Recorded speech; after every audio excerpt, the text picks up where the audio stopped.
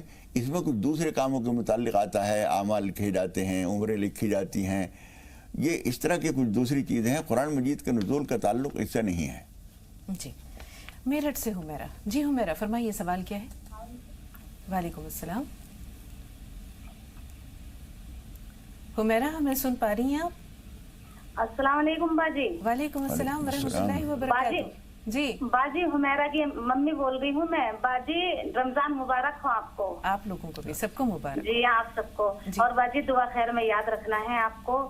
باجی ہم بہت پریشان ہیں، ان کے پاپا کا کاروبار بھی نہیں چلتا ہے اور بہت زیادہ دقت میں ہے باجی ہم. اللہ اور پریشان. باجی ابھی پلیز میرا فون مت کاٹنا، دعا خیر میں یاد رکھنا. رمضان شریف کا مہینہ ہے، مولانا بھی اور آپ بھی بہت زیادہ بہت پریشانی ہے باجی. اور باجی میرا خواب سن لیجیے آپ پلیز. کل رات مجھے خواب چمکا تھا کہ جانے کے ہمارے یہاں بریانی کی دیگ بن کر آئی ہے اور میں نے کچن میں رکھا دی وہ دیگ، اور تھوڑی دیر کے بعد میں نے دیکھا جانے کے وہ بٹوا دی، اس میں سے تھوڑی سی بریانی رہ گئی. تو میں کہہ رہی ہوں یہ بریانی شام تک خراب نہ ہو جائے، ہمارا روزہ ہے اور ہم شام کو کھائیں گے. اور باجی آج مجھے خواب چمکا ہے جانے کے، میرا چچیرا دیور چمکا ہے، مطلب جانے. بہن ایک ہی خواب لے سکتے ہیں کیونکہ کالرز بہت سارے ہیں. مولانا صاحب اس خواب کی تعبیر کیا ہو سکتی ہے؟ یہ خواب تو اچھا ہے. یہ اگر یہ تھوڑا سا کھانا بنوا کے تقسیم کر دیں تو انشاءاللہ تعالیٰ ان کے لیے اور بہتر ہوگا. اس طرح کے خوابوں میں کبھی کبھی رہنمائی ہوتی ہے کہ تم تھوڑی سی بنوا، چاہے دیگ نہ بنواؤ، اگر حالات ہیں تو بہت اچھی بات ہے، ورنہ تھوڑی سی بریانی بنوا کے آپ خود بھی کھا لیں، ایک دو خوراک کہیں پڑوس میں غریبوں کے یہاں بھیج دیں. جی اور کاروبار کے لیے تھوڑا سا انتظار، چمن صاحب کا سوال لے لیں پھر انشاءاللہ آپ کے سوال کی طرف آتے ہیں. جی چمن صاحب فرمائیے. ہیلو جی چمن صاحبہ فرمائیے سوال کیا ہے؟ السلام علیکم باجی. وعلیکم السلام. میرا سوال یہ ہے باجی، مجھے جو ہے پیریڈس جو ہے 10 دن تک چلتے ہیں. پہلے میرے 7 دن چلتے، اب 8 سال سے میرے پیریڈ جو ہے 10 دن تک چلتے ہیں. تو کیا میں 7ویں دن پاک ہو کے روزہ رکھ سکتی ہوں؟ اور میرا دوسرا سوال یہ ہے کہ بتاتے ہیں سب لوگ کہ 8 تراویح بھی پڑھ سکتے ہیں، کیا یہ بات صحیح ہے کیا؟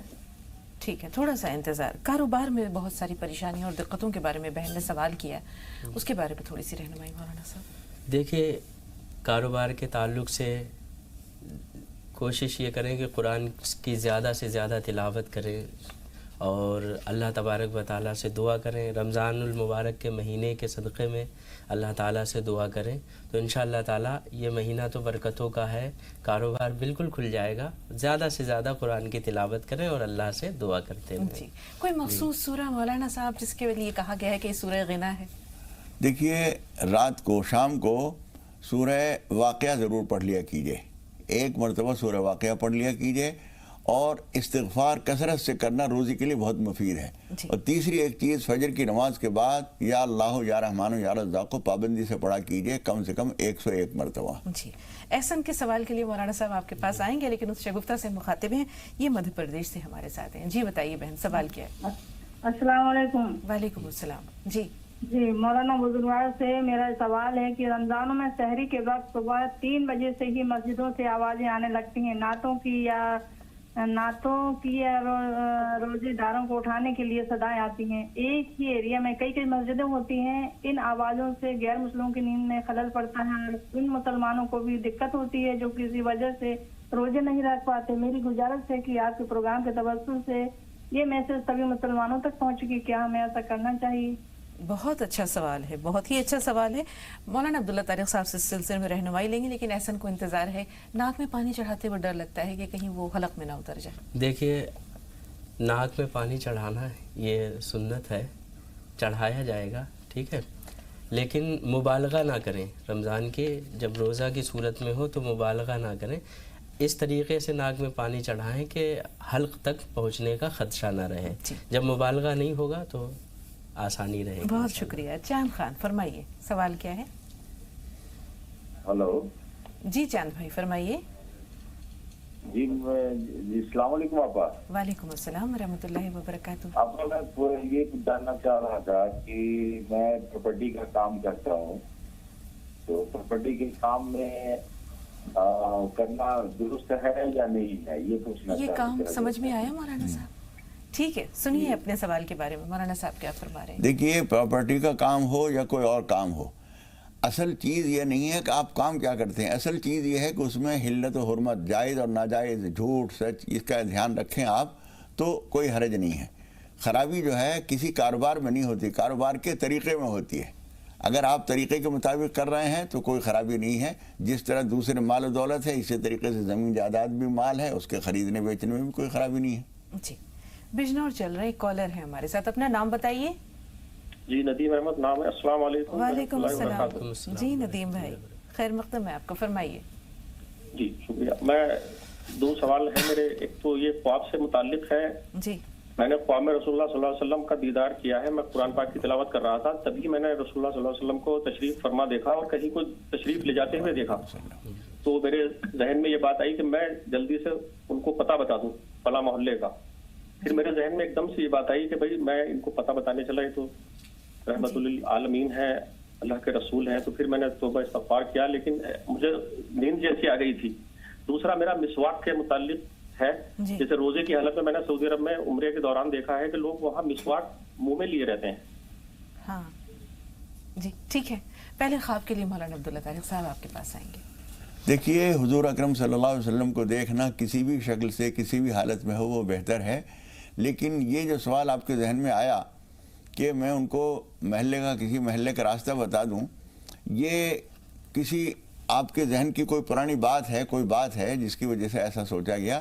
لیکن بہرحال دیدار آپ کے لیے بہتر ہے انشاءاللہ تعالیٰ. درود شریف کثرت سے پڑھا کیجئے. جی مسواک کے بارے میں جو حکم ہے, مسواک رمضان شریف میں کر سکتے ہیں, حالت روزہ میں کرنا درست ہے. جی اس سے روزے پہ کوئی فرق نہیں پڑتا ہے. رسول اللہ صلی اللہ علیہ وسلم کی محبوب حضور صلی اللہ علیہ وسلم کی سب سے زیادہ محبوب سنت, یہاں تک کہ پیارے آقا صلی اللہ علیہ وسلم کا جب وصال ہونے والا تھا تو آپ نے حضرت عائشہ صدیقہ رضی اللہ تعالیٰ عنہ سے فرمایا کہ اپنے دانتوں سے مسواک چبا کے مجھے دے دو تاکہ میں مسواک کر لوں. جی بنگلور چل رہے ہیں. جی کون صاحب اور کہاں سے بول رہے ہیں؟ وہ کالر جو بنگلور سے مخاطب ہیں, اپنا نام بتائیں. کوثر صاحبہ میں سن پا رہی ہیں؟ کوثر صاحبہ اگر ہماری آواز آپ تک پہنچ رہی ہے تو سوال بتائیے. ٹی وی کی آواز بند کر دیجئے تھوڑی دیر کے لیے.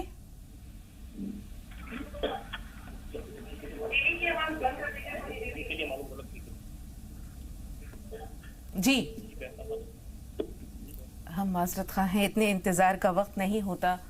فاطمہ سے بات کرتے ہیں. فاطمہ کہاں سے بول رہی ہیں آپ؟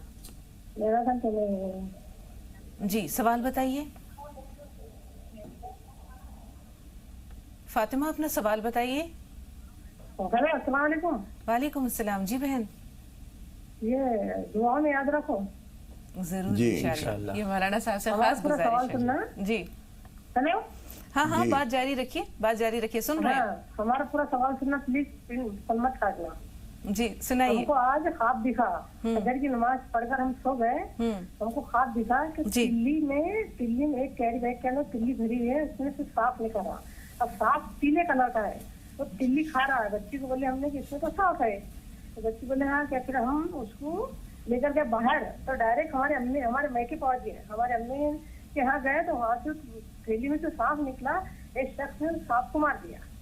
پھر اس کے بعد میں ہم ہمارے گھر سے آ گئے ڈبل. ایک شخص نے ہمارے گھر میں سارے کاکروچ چھوڑ دیے. ٹھیک ہے بھیا یہ تو بہت پریشان ہمارے.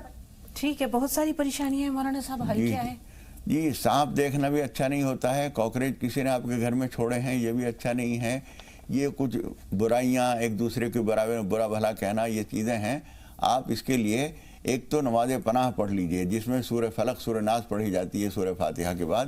کم از کم 6 رکعت نماز پناہ پڑھیے اور کچھ صدقہ کر دیجئے. کسی بہت غریب آدمی کو کچھ پیسے دے دیجئے, کچھ اس کی مدد کر دیجئے. اللہ تعالیٰ آپ کی پریشانی دور فرمائے گا انشاءاللہ. فروخ آباد سے پرویز, فرمائیے بھائی سوال کیا ہے؟ پرویز صاحب ہمیں سن پا رہے ہیں؟ ہلو. جی بھائی فرمائیے سوال کیا ہے آپ کا؟ جی السلام علیکم. وعلیکم السلام. جی میں زکوٰۃ کے متعلق ایک سوال آپ سے پوچھنا چاہتا ہوں یہ کہ جیسے میرے پاس مان لیجیے 5 لاکھ روپے کا زیور ہے اور 5 لاکھ ہی روپیہ میرے اوپر قبضہ ہے. تو میرے اوپر جو ہے 5 لاکھ کا جو زیور ہے اس پہ میرے اوپر زکوٰۃ واجب ہوگی.